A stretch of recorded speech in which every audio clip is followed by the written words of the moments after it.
सोचिए, अगर किसी बच्चे से उसका स्कूल में पढ़ने का सपना छीन लिया जाए, ना क्लासरूम हो, ना टीचर, ना ब्लैक बोर्ड, सिर्फ जंगल, खौफ और बंदूक। और ये सब 1-2 साल नहीं बल्कि पूरे 1 दशक से ज्यादा समय तक चलता रहा। लेकिन अब बस्तर से एक नई तस्वीर सामने आई है, जो सिर्फ स्कूल्स के खुलने की नहीं बल्कि बच्चों को उनका शिक्षा अधिकार वापस मिलने की भी कहानी है। नमस्कार, मैं मोक्षी जैन और आप देख रहे हैं द नैरेटिव।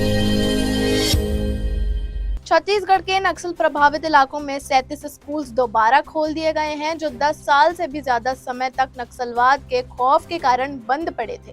लेकिन अब वापस इन स्कूल्स में दोबारा बच्चों का एनरोलमेंट शुरू हो चुका है।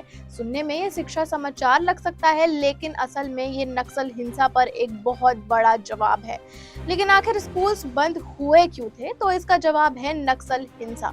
बस्तर और उसके आसपास के जंगल इलाकों में सालों तक नक्सलियों का दबदबा बना रहा। स्कूल बिल्डिंग्स को बार बार निशाना बनाया जाता था, कई स्कूल्स को एक्सप्लोजिव से भी उड़ा दिया गया, टीचर्स को धमकियां दी गई, पेरेंट्स इतने डरे हुए थे कि वो अपने बच्चों को स्कूल भेजने की तक हिम्मत नहीं कर पाते थे। लेकिन सिर्फ स्कूल बंद करवाना ही उनका असली मकसद नहीं था। असल मकसद था एजुकेशन खत्म करना, क्योंकि जब बच्चे स्कूल ही नहीं जा पाएंगे तब उनके पास फ्यूचर के ऑप्शंस भी खत्म होते जाएंगे। और इसी के बाद शुरू हुई एक और खौफनाक कहानी।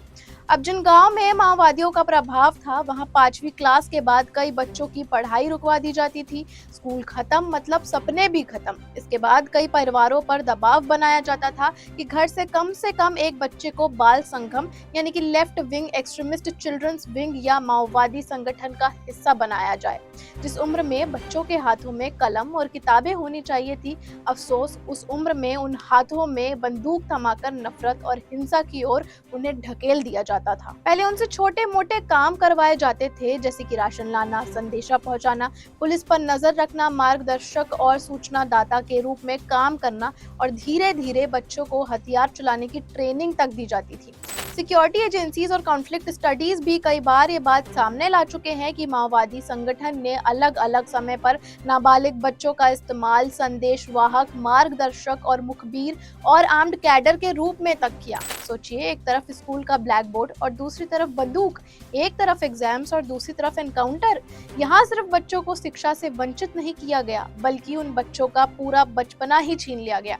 इसलिए नक्सलवाद से लड़ने के लिए सिर्फ सिक्योरिटी ऑपरेशंस काफी नहीं होते, सबसे बड़ा जवाब होता है शिक्षा।